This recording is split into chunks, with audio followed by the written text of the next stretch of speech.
Well, welcome back for our final part of our conference today. Thank you all for being here. And thank you for some wonderful questions this morning and this afternoon as well. As we begin, please join me in a round of applause for our panel.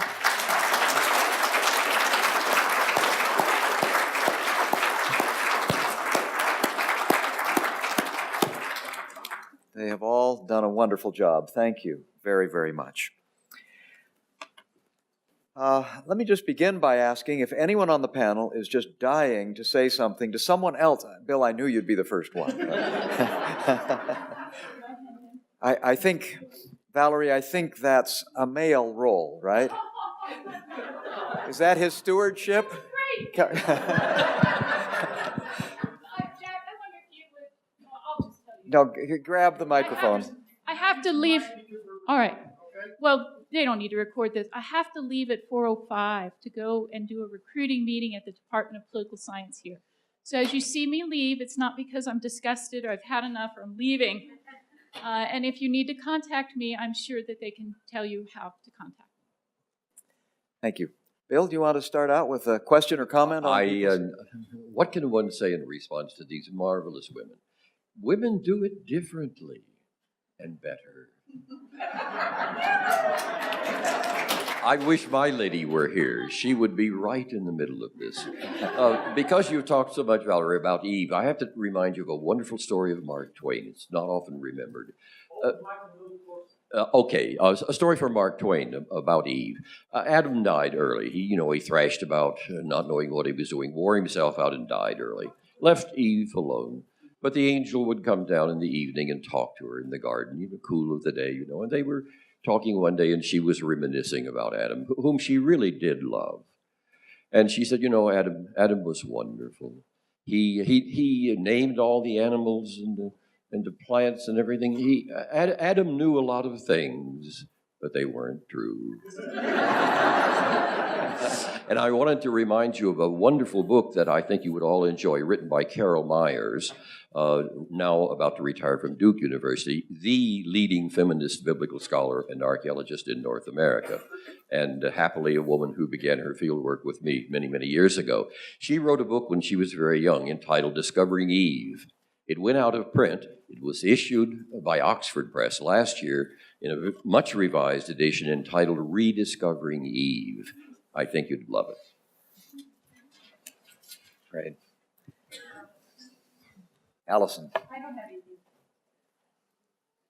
Anyone else want a general comment about, or do we dive right into the questions? Okay. There are several questions that deal with words. And we've been dealing a lot today with terminology, etymologies, and some double and sometimes triple meanings of words that maybe we haven't thought of in quite that same way before. Let me read several of these questions and then just ask any of you that would like to respond,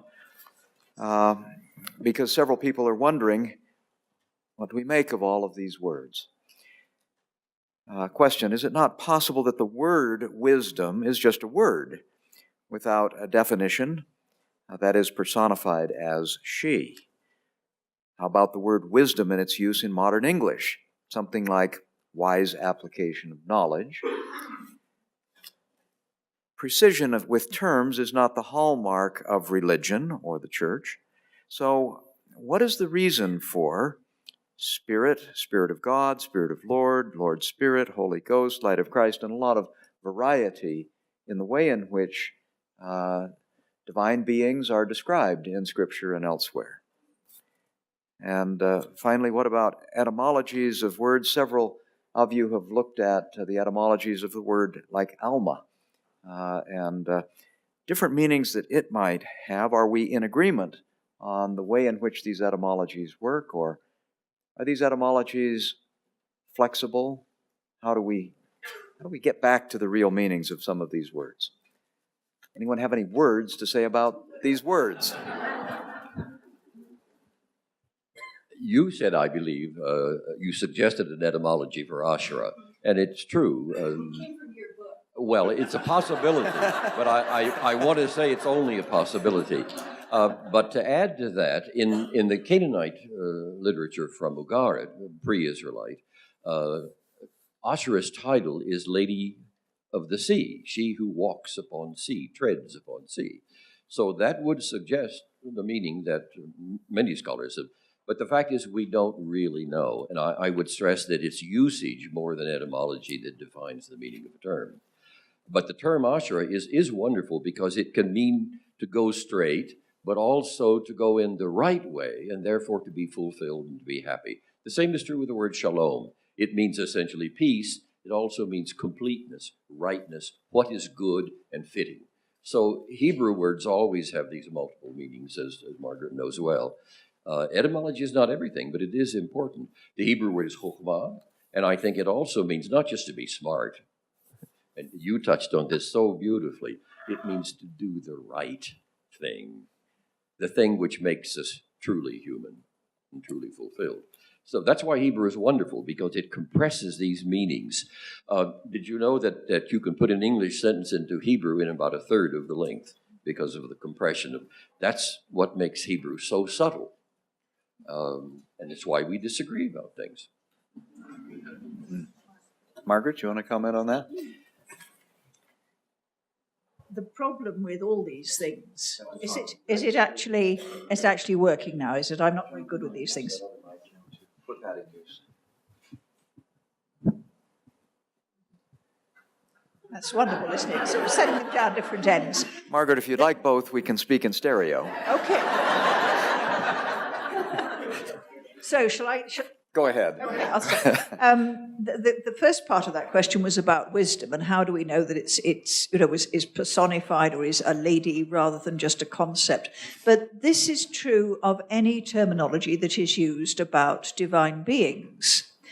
And if we're going to say, well, wisdom should be written with a small w rather than a capital W, then you could say this about any divine titles.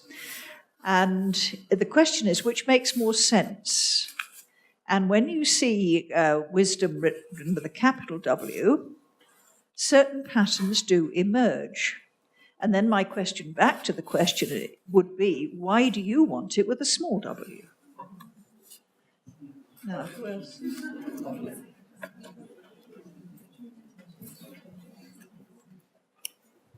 More comments on any of the words that... The other question was about all the multiple titles for the Spirit, and has a complex answer which I don't know, so I won't try to answer it today. But I do think it's a fertile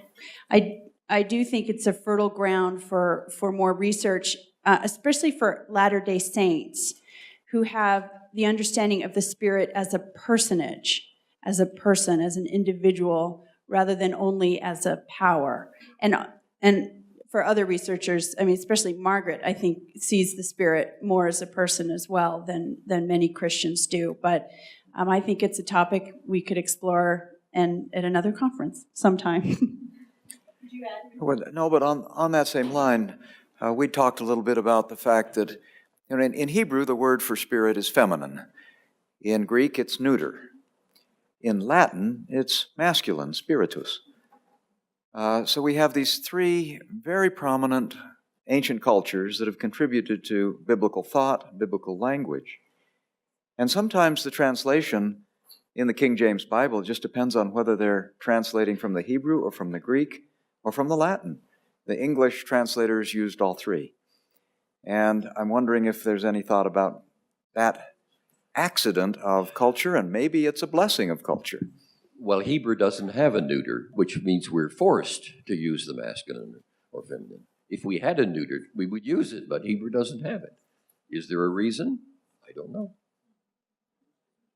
But this makes translation different, and every translation is already an interpretation. Okay. Going on to the next set of questions. After all, this is a temple studies seminar. Some questions related to the temple. One wondered, Margaret and Bill, if you could just arm wrestle for a little bit about, Margaret, you see temple theology as being quite pervasive and a dominant feature of Israelite life. Bill suggested that it was only for a certain small group of administrators or people in Jerusalem, but that the ordinary people out in the villages had little knowledge or understanding or concern about the temple. Can we sort that difference out a little bit? Maybe we'll just start with that question and let the two of you comment on that. Oh, microphone. Yeah, I guess to phrase the question, do you agree with each other or disagree, or how are we standing on that one? I don't know. I haven't debated this with you, sir. My illustration of this would be one that I frequently use when I'm introducing temple things, and how modern scholars, till relatively recently, regarded temple studies. If you look in Shur's great volume, what's it called? Judaism in the Time of Jesus Christ, or something like that. And it's the standard survey of what Judaism was like in New Testament times. And if you look up temple in that, it's got about 2 paragraphs, and it's to do with the revenues of the Levites and organizing temple duty rotas. I mean, it's just, there's nothing about the actual world of the temple and the worldview.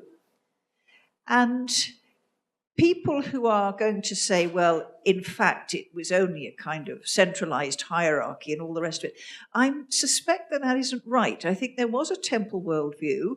There was this command to make pilgrimage 3 times a year, and then you would see the presence of the Lord or see the face of the Lord. And that, of course, has been repointed to me, to present yourself before the Lord. So I think there was a temple worldview that was perhaps more pervasive than we have recognized. This, I think, is because so much pioneering biblical scholarship was done by Protestants historically, and temple for them meant sort of popery, and you kind of avoided it. And so there are all sorts of things that have fed into these perceptions. We all have a worldview, but we're not aware of it.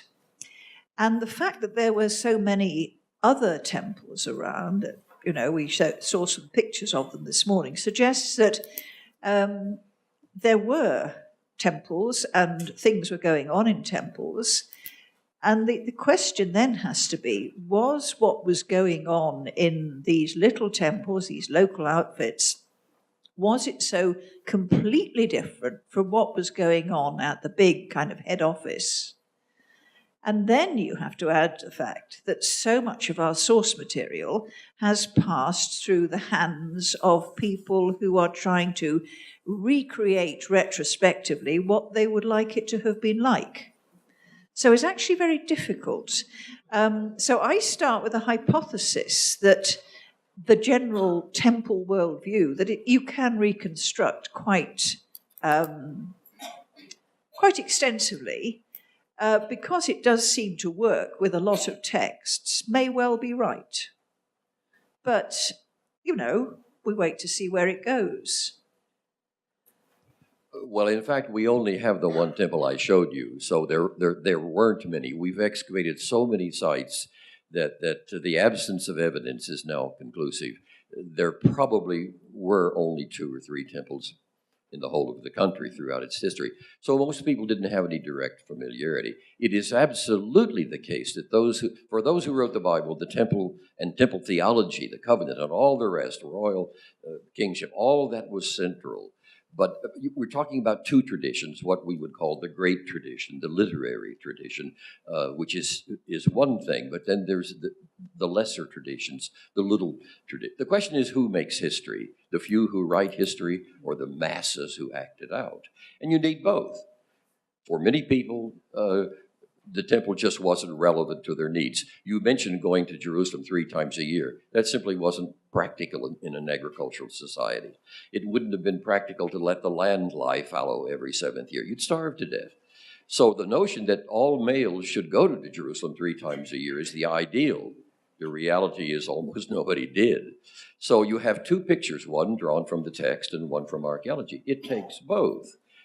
Partly, the answers you get depend on the questions you're asking. Well, I'm thinking of temples outside the land of Israel as well. And we've got the evidence from the south of Egypt, we've got Leontopolis, and all those sorts of things. So there's several, yeah. Well, for instance, in the Canaanite period, preceding the Israelite state, the site of Hatzor, every site they dug on this 180-acre mount produced a temple. There must have been a temple for every deity, and there were deities all over the place. What is fascinating, and it is a fact, compared to the proliferation of temples in the Canaanite world, you only really have the one in Israel. What does that mean? Allison, did you want to? Okay. John? So I'm mainly going to not argue, sorry, repeat what Margaret said. I think that understanding that the mechanics of the temple, the administration of the temple, maybe those things were not so much cared for by those in the hinterlands, but again, the temple itself is representative of a whole worldview, and that worldview may have been shared by the populace. It's the worldview of the few who authored the Bible, not of the masses. It's their worldview. Okay. And I'm not saying which is correct, if either, or which you should choose, but there's a difference. Okay. Would you pass the microphone down? Valerie, I'd like to address some questions to you, and others can chime in.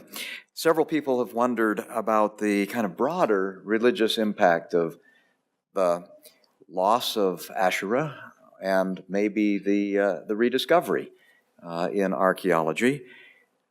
Question here, how do you see the loss of a female god affecting the current role of women in Christianity, in Christian leadership, or in other ways? What are your thoughts about how a religion trying to bring a feminine role into awareness will have an impact on its being considered Christian or maybe not so Christian? Is this consistent with Christian doctrine? And is anyone aware of any contemporary religions which include a doctrine of a female deity? And I suppose that means other than Mary. But Is this on? comments on that? Totally close. Well, the last, of course, gosh, go to India. There's so many female deities, you couldn't keep them straight, right? And I think also the Zoroastrians, the Persians had a queen mother in heaven. In fact, I even bought my daughter a book called The Goddesses, which goes through every single civilization and has a beautiful picture of whatever the goddess is. So, for example, the Japanese people believe that they are all descended from a goddess. So in terms of there being goddesses around, yeah, there's plenty of goddesses around. The other two questions are important. I think the issue of Christianity is one that LDS people at least have faced before. I'm living in Texas. And for any of you who know anything about Texas, that means that, for example, there's a group called American Heritage Girls, which is an alternative to Girl Scouts, but you can only join if you believe in the triune God, which is their way of keeping out specifically Mormons. There are private schools also where if you cannot pledge allegiance to the triune God, you're out. Again, their way of weeding out any Mormons that might creep in under the cover of believing in Jesus Christ. So to be perfectly honest with you, at this point, I don't really care if we don't look very Christian. Because I think the benefits so outweigh the costs, and the benefits relate to the first question that was asked, and I hope I articulated it. I taught at BYU for 25 years, and over that time, I saw our daughters, that younger generation of women, they're hurting. They're hurting because they don't know who they are. And the way that our religion is currently constructed is of powerful men with authority and, these women right? That's how it appears to them. And unless we are prepared to do the hard work of excavation and restoration, you will lose them. You will lose them. And they are not going to be lost because they're airheads. They're going to be lost because they don't understand that they know they have a mother in heaven, but they can't talk about her, or they think they can't talk about her. I'd like to tell you that you can talk about her. It's not true you can't talk about her, right? Nobody knows anything about her, right? Nobody knows what she does. I mean, nothing. Does she have any power? Does she have any authority? Nobody knows, right? How long can you expect these intelligent, bright daughters of ours to keep running on fumes? You can't. Just like your daughter, right? Very perceptive. These are bright daughters of God coming to earth, and we owe them better answers. And I am hopeful. I really do feel that the universe is pregnant with this. I do. And I feel that further light and knowledge is coming, and it's needed. I have to respond. All in favor, can I say amen? I listened, I hung on every word you said. I resonated with it powerfully. I want to observe something, and I think it's correct. Historically, monotheistic religions have been chauvinistic, authoritarian, terrifying, punitive.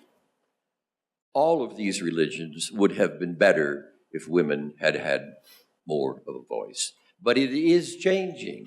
And in archaeology, I can tell you, there are powerful, strong women coming into the field, and I'm so proud that a lot of them are mine. And I've learned a great deal from them.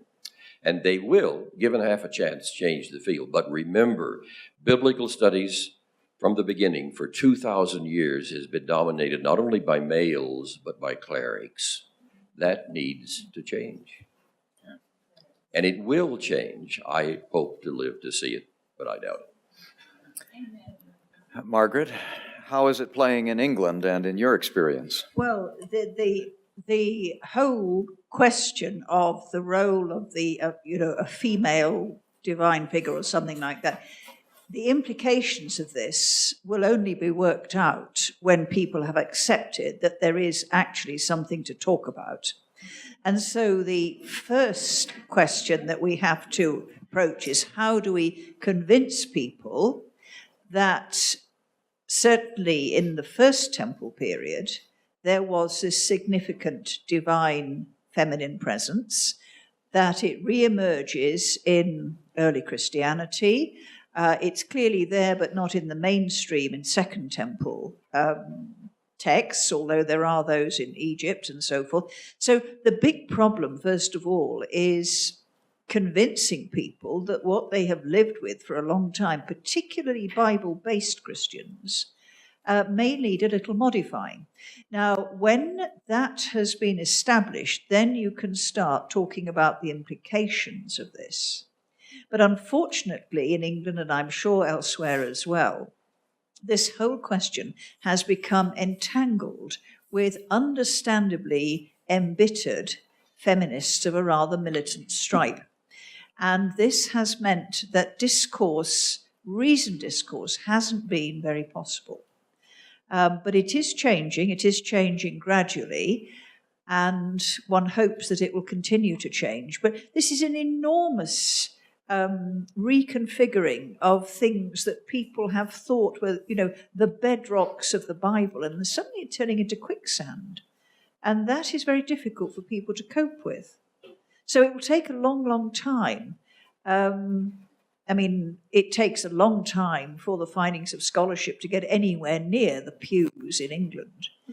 And, well, it's true. It is absolutely true. It takes a long time for them even to get into the theological seminaries, and then it's got to get into the heads of the clergy, and then into the... We're talking, generations, but I think it will happen. Wonderful. More we will be doing this, Valerie. Yeah. And Valerie, thank you very much. Yeah. Good luck, and you're on your way. Thanks for coming.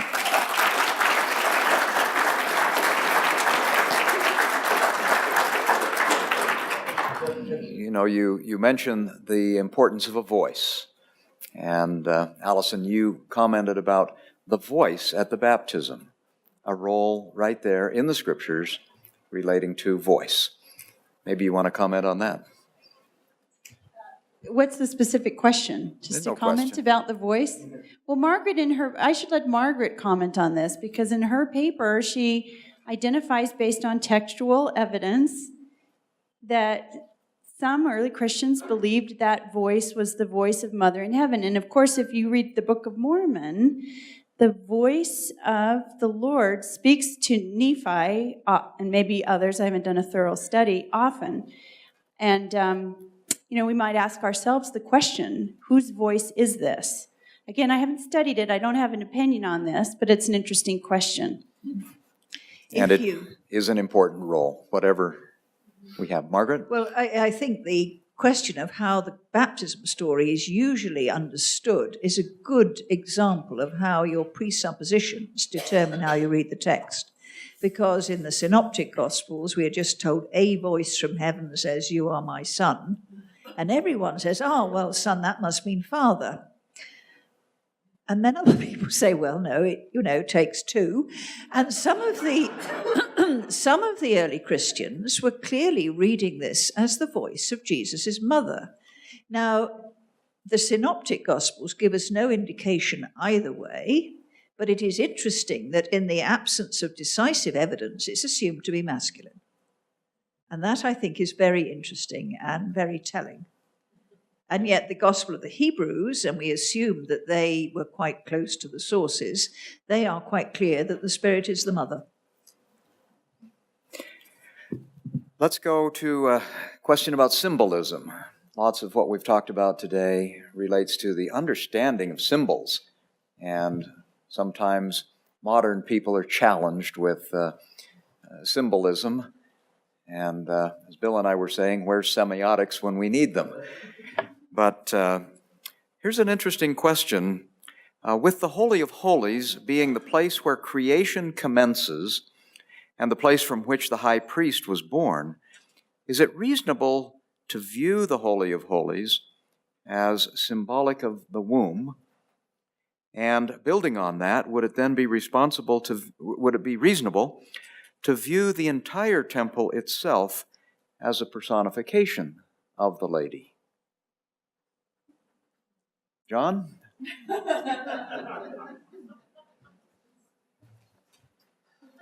How far, or anyone, Yeah, no, how far can the symbolism take us here? I think, okay, so symbolism, as you know, can be massaged and twisted and turned in all kinds of different ways. I think it's pretty understood that the temple has a progression leading out and then leading back in, right? And from a Latter-day Saint perspective, we would kind of put that in a plan of salvation, pre-mortal, and then the fall, and then going back into the presence of God. The question of whether the whole of the temple then is a personification of the lady, I don't know.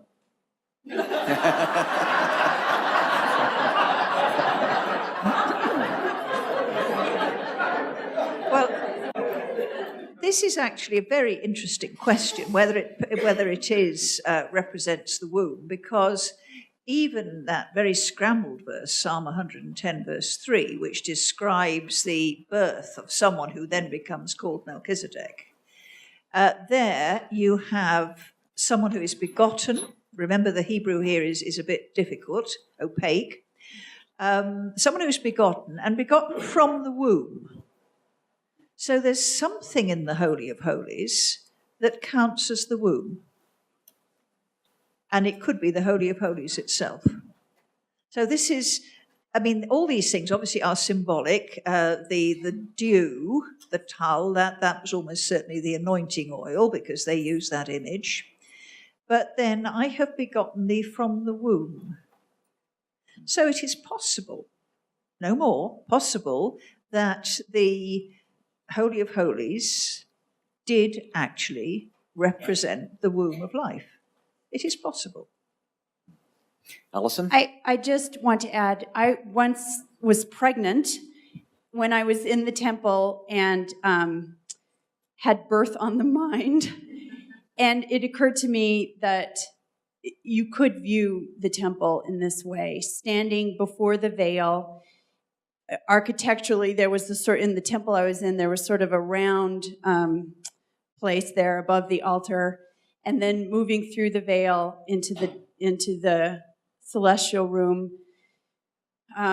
Certainly, it occurred to me that you could see it as a birth type symbol. And in fact, for sure, Proverbs 1-9 and other wisdom texts, there are phrases, as I think I showed today, and particularly phrases that are associated with those types of transitions in the temple. So at the very least, we know the lady is associated with there in some ancient texts, and maybe it could be a symbol overall. Fortunately, in Hebrew, we have the metaphor for the temple. The West Semitic, in all the Semitic languages in the West, the word Beit means house and temple. So it's clear that in ancient Israel, the temple was thought of in terms of a house. It's the place where God dwells, where he makes his name to dwell, the place where he is cultically available, palpably visible. And I used to take tours to Syria, and at Ain Dara, up near the Turkish border, there's a fabulous 9th century tripartite temple, almost identical to the description in the Hebrew Bible of Solomon's temple. And I don't prepare people, but as you approach it, you see a huge footprint, about 2 feet long, the left foot on the first step, and then on the second step, the right foot, and on the threshold, the 2 footsteps. You feel God moving into his house. So that's one metaphor. It may not be the only one, but it's the one couched in the Hebrew language itself. So building on that, the lady would be the heart of the home, right? She's at home. You're going to see her. Okay. We're drawing close to the end of our time, and I know several of you will need to leave on the planned time. Let me just ask a couple more questions relating to the temple. And they, for any of you, but Bill and Margaret, perhaps especially you, can you comment on anything that we know about the relationship between Yahweh and Asherah? How they interacted? Were they partners? Did they share equally? Did they work together? Were they in separate domains? What might we know about that? And perhaps along that same line a little bit, do we know anything? Were there ever women priestesses in Israel that you might know of? Any comments on either of those? I'll try the first question if you'll try the second. In the Hebrew Bible, the way the writers discredit Asherah is to make her the consort of Baal. So she's never acknowledged in the text as the consort of Yahweh, though that's how she probably functioned. That's the way they badmouth her. Oh, she's, consort of Baal, the bad guy. Archaeologically, of course, we don't have any evidence. Some scholars think she was a lesser deity. Others think she was entirely equal. And when I use the word consort, I don't have in mind any inferior status whatsoever. I personally think that in the minds of many people, ordinary people, these deities were so close they couldn't really even be distinguished. They are 2 ways of thinking about God. In other words, I don't think women were worshiping some idol or the like. I think women did the best they could, uneducated, simple women, to conceive of the God they needed, and men did the same. And they probably never quite agreed. But there's a kind of sort of generic deity, I think. The only way we can think of God is in terms of gender. You try it. Try to think of God as pure spirit. You can't do it. And that reminds me of a text in Genesis we should have mentioned. Remember the creation story. God said, let us create. That's a bad translation. A literal translation, the word Elohim is plural, and the word is not man, it's humankind. A literal translation of that would be, and the gods said, let us create humans in our image. Now, wait a minute. If we are in the image of God and we are engendered, then God is engendered. That's not so difficult, is it? Margaret. Well, I would disagree on the relationship. I mean, obviously, Bill is quite right that the Asherah is, to use his expression, bad-mouthed and associated with Baal. But I envisage the lady, in fact, as the mother of the Lord and not as the consort. And so that is how I would envisage the relationship, and I would substantiate that with the virgin shall conceive and the unnamed woman in Micah who brings forth the great shepherd of Israel and all these things. So I think I have some idea of what the relationship might have been like. Now, were there female priestesses? Well, this is quite interesting because Adam, in Jewish tradition, is the first high priest. But he's the first high priest before he is split in half and acquires his better half. So presumably they imagined the ideal priesthood as being both. And of course the archetype of priesthood is this lady who appears in Ben Sirah 24, I ministered before him in the holy tabernacle. And she's a lady. And that, I think, is quite interesting. This thought was in my mind when the Great Synod of the Church of England was ponderously debating questions like whether they should ordain women. And none of them looked at all, none of the debates that I followed looked at all at any possibility of this wisdom figure having been the archetype in some way of priesthood. It was as though it was simply not something that was going to darken their brows. So I think possibly the ideal of women priests, you see, you had female Levite singers, didn't you? And, they're mentioned in Ezra. I can't tell you the exact reference for them. So I suspect there possibly were women. I mean, what was that? Who were these people weaving in the temple that Josiah turfed out, those who were weaving linen for the lady? What was their status? That's quite an interesting question. But they have been pointed out of the text, and they're doing all sorts of funny things now. But it's an interesting question whether in the first temple there were female functionaries. Margaret, does your comment have anything to do with the extent to which ancient Israelite requirements went to be sure that the high priest was always married? Well, that's a very interesting question. He always had to have a better half, didn't he? And I think that's quite important. He was, one half of the couple, and they had to have another lady in waiting in case the high priest's wife should die before an important occasion, and a kind of quick marriage was rushed through, so he was a married man when he went into the Holy of Holies. So it's a very interesting possibility, yes. I want to add, because I think we do have archaeological evidence, if the religion of most people in ancient Israel was the religion of family, of household, who do you think was predominant in the household?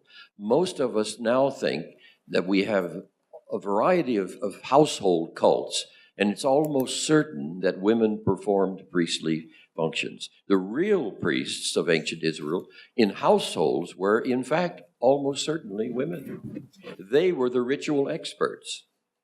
They might not be able to read and write, but they didn't need to. They knew what to do. In my review of Bill's book, I said that was like the mom running family home evening. This is a practice we do in our church on Monday night, where we teach the gospel on Monday in our home, along with some games and usually some Rice Krispie treats too. But it continues in the modern church, I want you to know. Remember, in Judaism still today, it is the woman on Friday night who lights the candles and who says the prayer. They've always been. And I think it's an ancient ritual. So I'll comment briefly on the Egyptian side of things. My dissertation is actually in Old Kingdom priesthood, and particularly in the non-royal tombs. And but it's very well documented that that you do have high priests and high priestesses in the Egyptian religion. They share a lot of the same titles from the hierarchy, from the highest points down to the lower priestesses. But though they share the same titles, they do seem to have different roles and different duties in the tombs and in the temples. So, for example, in the non-royal tombs of the Old Kingdom, it's usually the male priest or the lector priest who is actually performing or at least calling out the rituals. But when it comes time to actually taking offerings to the offering places, we have depictions of both priest and priestesses, doing this together. So. Yeah, somewhat along the lines of what Valerie was suggesting with different stewardships, 2 trees, knowledge and eternal life, separate in some ways, but essential going together. We are here for time and not for eternity, so let me ask just one last question, and it's one that's been asked here for Margaret or Bill, but anyone who would like to, any of the 4 of you.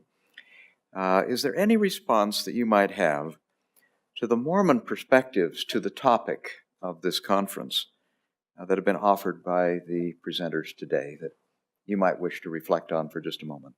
Our audience, I think, would like to hear what you might have to say. Well, I was fascinated in the last presentation to hear the way that the Garden of Eden story is understood. That's something that I have never come across before, and I shall certainly go away and think about it. I thought that for me was something that I shall really take away from as a point where a learning process for me. So yes, that's my answer to the question. Thank you, Bill. Well, I've learned a great deal about Mormons that I didn't know. They don't all agree. And women do get to speak. I'm very impressed. I guess the best thing to say is I don't travel so much anymore. Travel has become very difficult. But I would come back.